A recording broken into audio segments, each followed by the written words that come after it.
بسم اللہ الرحمن الرحیم۔ السلام علیکم ناظرین۔ اللہ تعالیٰ نے جنت کی حوروں کو مٹی سے تخلیق کیوں نہیں کیا؟ جنت کی حوروں کا ذکر قرآن پاک میں بار بار آیا ہے۔ یہ ایک ایسی مخلوق ہیں جس کا حسن سورج کی روشنی کو شرما دے۔ ان کے وجود میں کوئی دنیاوی میل اور کوئی کمی بیشی نہیں ہوگی۔ جنت وہ عظیم انعام ہے جس کی لذتوں کا ہم صرف تصور ہی کر سکتے ہیں، مگر ان نعمتوں میں سب سے زیادہ ذکر جس مخلوق کا آتا ہے وہ انہی حوروں کا ملتا ہے۔ ناظرین اکرام، آج کی اس ویڈیو میں ہم جانیں گے کہ وہ کون سا مادہ ہے جس سے جنت کی حور کو تخلیق کیا گیا، اور جنت کی سب سے حسین حور کون سی ہوگی۔ آج کی اس ویڈیو میں ہم اس شہید نوجوان کا ذکر کریں گے جس نے اپنی شہادت کے وقت جنت کی حور عین کو اپنے خواب میں دیکھا تھا۔ ذرا تصور کریں، جنت کے باغات میں بہتی نہریں، مشک و عنبر کی خوشبو سے لبریز فضا، اور ان محلوں میں خوبصورت اور پاکیزہ حوریں جو اپنے شوہروں کے انتظار میں حیا کے پردے میں مسکراتی ہیں۔ ان کی آنکھوں میں نور، چہرے پر سکون اور زبان پر محبت کے الفاظ ہوں گے۔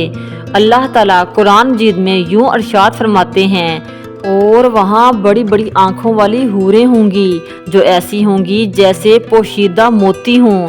ذرا تصور کیجئے، اللہ تعالیٰ انہیں پوشیدہ موتی سے تشبیہ دے رہے ہیں، یعنی وہ مخلوق جو ہر عیب سے پاک، ہر گندگی سے دور اور اپنی نزاکت میں بے مثال ہوں گی۔ حضور صلی اللہ علیہ وآلہ وسلم نے ارشاد فرمایا، اگر جنت کی عورت زمین کی طرف جھانک لے تو اس کی روشنی سے زمین اور آسمان جگمگا اٹھیں اور ساری کائنات اس کی خوشبو سے مہک اٹھے۔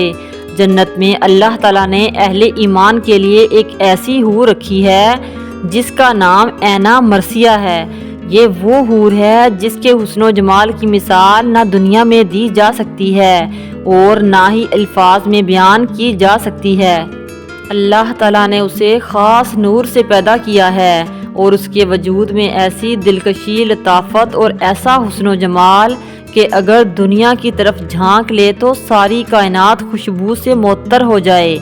جب وہ اپنے محل سے باہر نکلتی ہے تو 70,000 کنیزیں اس کے دائیں طرف چلتی ہیں، 70,000 کنیزیں اس کے بائیں طرف چلتی ہیں، اور حور عینہ مرثیہ ان کے درمیان چلتی ہے جو اس حور کے خوبصورت لباس اور بالوں کی چوٹیوں کو تھامے ہوئے ہوتی ہیں۔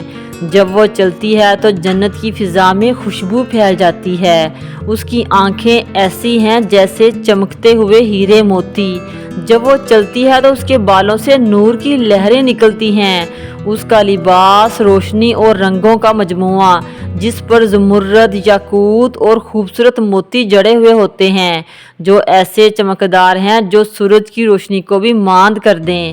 اس کا لباس زمین پر کئی گز تک پھیلا ہوا ہے، اور جب وہ چلتی ہے تو ایسے لگتا ہے جیسے نور کا دریا بہہ رہا ہے۔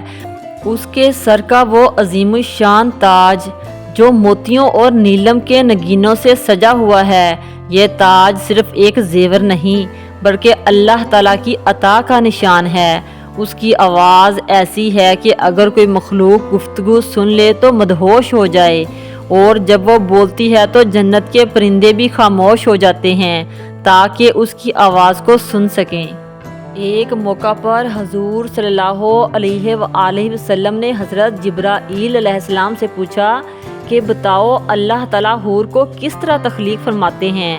تو انہوں نے فرمایا، پیارے آقا صلی اللہ علیہ وآلہ وسلم، اللہ تعالیٰ حور کو عنبر اور زعفران سے پیدا فرماتے ہیں، پھر ان کے اوپر خیمے نصب کر دیے جاتے ہیں۔ اللہ تعالیٰ ان کو گورے رنگ کی کستوری سے پیدا فرماتے ہیں، ان کو مٹی سے نہیں بلکہ مشک، کافور اور زعفران سے بنایا ہے۔ حضور صلی اللہ علیہ وآلہ وسلم نے فرمایا، اگر حور سمندر میں تھوک دے تو سارا سمندر میٹھا ہو جائے، اور اگر اپنی ہتھیلی زمین کی طرف کر دے تو اس کے حسن کی دنیا دیوانی ہو جائے، اور اگر اپنا چہرہ زمین کی طرف کر دے تو زمین و آسمان چمک اٹھیں گے، ساتوں آسمان روشن ہو جائیں گے۔ جنت کی ایک حور عینہ مرثیہ ہے۔ عینہ کا مطلب ہے موٹی آنکھ والی۔ ویسے تو جنت کی ہر حور ہی موٹی آنکھ والی ہے، مگر حور عینہ سب سے اعلیٰ درجے کی مالک ہے۔ اس کے آگے پیچھے 1,40,000 نوکر ہیں جن کے درمیان وہ چلتی ہے۔ اس کا حسن ایسا ہے کہ جنت کی لڑکیاں بھی اس کی عاشق اور دیوانی ہیں۔ جب وہ اپنے محل سے نکلتی ہے تو اعلان کرتی ہے، کہاں ہے بھلائیوں کو پھیلانے والے، کہاں ہے برائیوں کو مٹانے والے، جو اس کام کا ہے میں اس کی ہوں۔ جنت وہ مقام ہے جہاں نہ کوئی غم ہوگا، نہ بیماری، نہ تھکن، نہ سورج کی تپش، نہ رات کا اندھیرا، نہ سردی کی شدت، نہ گرمی کا احساس۔ گویا جنت ایک ایسا مقام ہے جہاں ہر دل مطمئن اور شادمان ہوگا، ہر شخص اپنے اپنے مقام و مرتبے پر راضی، مطمئن اور خوش و خرم ہوگا۔ حضرت عبداللہ بن عباس رضی اللہ تعالیٰ عنہ روایت کرتے ہیں کہ اگر حور عین کا ایک پردہ دنیا پر ظاہر ہو جائے تو سورج اور چاند کی روشنی ماند پڑ جائے۔ روایت میں آتا ہے کہ جب وہ اپنے شوہر کی طرف دیکھتی ہے تو اس کے شوہر کے چہرے کا نور 70 گنا زیادہ بڑھ جاتا ہے، اور جب اس کا شوہر بھی اس کی طرف دیکھتا ہے تو عینہ مرثیہ کا حسن بھی 70 گنا زیادہ بڑھ جاتا ہے۔ اور پھر فرشتے کہتے ہیں، اے بندہ مومن، یہ ہے وہ نعمت جس کا وعدہ تمہارے پروردگار نے کیا تھا۔ حور عینہ مرثیہ مسکرا کر کہتی ہے، میں تمہارے صبر کی جزا ہوں، تمہاری دعاؤں کی قبولیت ہوں، تمہارے ہر آنسو کا انعام ہوں۔ اللہ تعالیٰ سورۃ واقعہ میں یوں ارشاد فرماتے ہیں، یقیناً ہم نے ان حوروں کو خاص طور پر پیدا کیا اور پھر ہم نے انہیں ہمیشہ کمواری، محبت کرنے والی اور ہم عمر بنایا۔ یہ ایسی حوریں ہیں جو ہر قسم کی نفاست سے پاک اور ہمیشہ پاکیزہ رہنے والی، نازک اور حسین رہنے والی ہیں، جن کا ظاہر اور باطن دونوں پاکیزہ ہیں، ہمیشہ جوان، ہمیشہ باحیا ہوں گی اور صرف اپنے شوہر سے محبت کریں گی۔ ناظرین اکرام، ایک واقعہ عبداللہ بن رواحہ رضی اللہ تعالیٰ عنہ سے منسوب ہے کہ انہوں نے اپنی شہادت سے ایک رات قبل حور عین کو خواب میں دیکھا تھا۔ اس واقعے کو علامہ ابن عساکر نے تاریخ دمشق میں نقل کیا۔ فرماتے ہیں کہ رات کا سناٹا تھا، مدینے کے قریب جنگ کا وقت قریب آ چکا تھا، ہوا خاموش تھی، آسمان پر ستارے جھلملا رہے تھے۔ ایک نوجوان اہل ایمان خوبصورت چہرے والا صحابی اپنے خیمے میں جا کر سویا، دل میں شوق شہادت اور زبان پر درود مصطفیٰ صلی اللہ علیہ وآلہ وسلم۔ سوتے سوتے اس کی آنکھیں بند ہو گئیں اور پھر وہ ایک عجیب حسین خواب میں داخل ہوا۔ اس نے دیکھا کہ ایک باغ ہے جس سے مشک کی خوشبو آ رہی ہے، دودھ اور شہد کی نہریں ہیں، فضا میں ایک انوکھی روشنی ہے۔ اچانک سامنے سے ایک نورانی عورت آتی ہے، وہ اتنی حسین کہ اس کا حسن بیان نہیں کیا جا سکتا، آنکھیں نیچی، لبوں پہ مسکراہٹ اور چہرہ چاند سے زیادہ روشن۔ صحابی نے پوچھا کہ تم کون ہو؟ کیا تم وہی ہو جس کا وعدہ اللہ تعالیٰ نے کیا ہے؟ وہ مسکرا کر بولی، نہیں، میں تو اس کی خادمہ ہوں، جس کے لیے تمہیں جنت میں بلایا گیا ہے وہ میری مالکہ ہے۔ یہ سن کر وہ حیران رہ گیا۔ ابھی وہ آگے بڑھتے ہیں تو ایک اور حسین دوشیزہ نظر آتی ہے، اس کے چہرے سے روشنی پھوٹ رہی تھی اور ہر قدم پر زمین مہک رہی تھی۔ انہوں نے کہا، کیا تم وہی ہو جس کا وعدہ اللہ تعالیٰ نے کیا ہے؟ وہ کہتی ہے، نہیں، میں اس کی خادمہ ہوں جو آپ کا انتظار کر رہی ہے، لیکن تمہیں ابھی امتحان سے گزرنا ہے، کل تم اسے ملو گے۔ پھر اچانک ایک دروازہ کھلتا ہے جس کے پار ایک اور نور نکلتا ہے، اتنا شدید کہ آنکھیں چندھیا جائیں۔ وہ دیکھتا ہے کہ سامنے ایک ایسی حور عین کھڑی ہے جس کا حسن دنیا کی کسی مخلوق کے تصور میں نہیں آ سکتا۔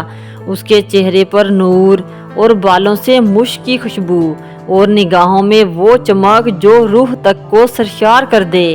وہ نرمی سے کہتی ہے، میں تمہاری ہوں، لیکن تم کل آؤ گے جب تم اپنی جان اللہ تعالیٰ کے حوالے کر دو گے تو میں تمہارا استقبال کروں گی، یہ باغ، یہ محل سب تمہارے ہیں۔ یہ کہہ کر وہ مسکرا دیتی ہے اور وہ نور آہستہ آہستہ غائب ہو جاتا ہے۔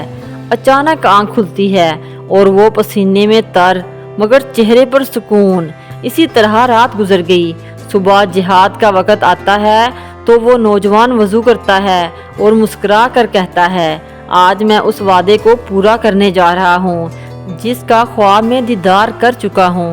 دوپہر کے وقت جب میدان جنگ گرم تھا، وہ نعرہ تکبیر لگاتے ہوئے آگے بڑھتا ہے اور بہادری کے جوہر دکھاتے ہوئے شہید ہو جاتا ہے۔ حور عین صرف جنت کی زینت نہیں بلکہ ایمان والوں کے لیے رب کی محبت کی علامت ہیں۔ وہ اس بندے کا انتظار کرتی ہیں جو اللہ کی رضا میں قربان ہوتے ہیں، جو اپنی نگاہیں جھکاتے ہیں، جو دنیا کی خواہشات کو چھوڑ کر اللہ تعالیٰ کی رضا میں راضی ہوتے ہیں۔ ایسے ہی بندوں کے لیے وہ ان کے خوابوں میں جھانکتی ہیں اور کہتی ہیں، ہم تمہاری منتظر ہیں۔ ناظرین اکرام، اگر آپ کو میری ویڈیو اچھی لگی ہے تو ویڈیو کو لائک کریں اور چینل کو سبسکرائب کریں۔ تھینک یو سو مچ۔ ملتے ہیں نیکسٹ ویڈیو میں، تب تک کے لیے اللہ حافظ۔